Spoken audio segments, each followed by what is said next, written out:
coming down in dose from my hormonal treatment, I did notice, as well as the cognitive deficits that I'm experiencing, I did notice an increase in aches and pains and fatigue as well. And this is something that's always really interested me, because when we have patients that we treat with estrogen therapy, or hormonal treatment, often one of the earlier things they report is that their muscle aches and pains have really improved and they're not feeling as tired all the time.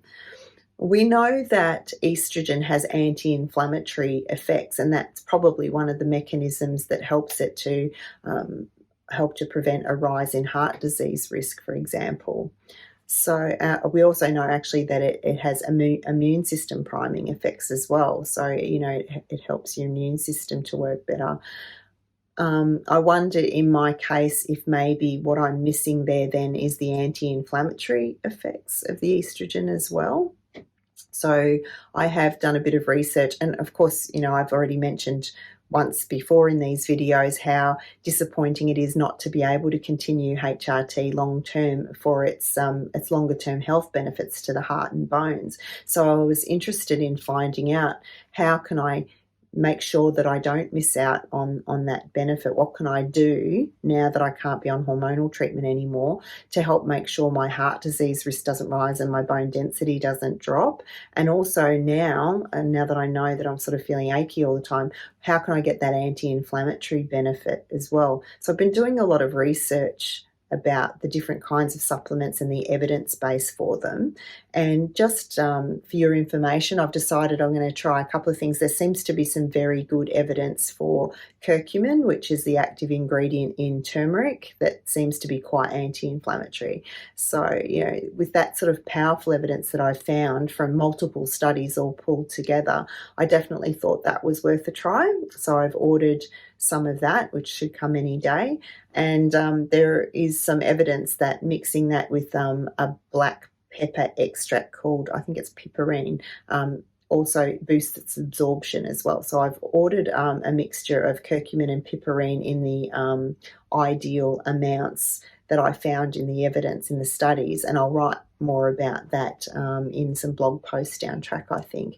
In fact, I've even asked a prominent naturopath that I've worked with before if she might even consider doing a webinar with us, because I think that there would be a lot of people really interested to know about the best types of supplements for the variety of different symptoms that we get in menopause, especially women who can't or aren't on hormonal treatment. So yeah, curcumin is what I'm going to try.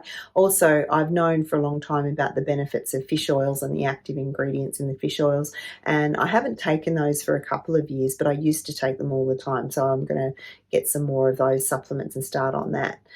The temptation, of course, is that when you read about all of the evidence and for all of these things that are really powerful at reducing inflammation, you think, oh, I'm going to get all of it. I'm going to try it all at once. But actually, I'm going to try and be a bit scientific about this and not waste too much money as well. I'm going to try them one at a time and try and keep track of which one's actually working for me, so that I don't end up just throwing buckets of money away on something that may or may not be adding anything to the whole improvement.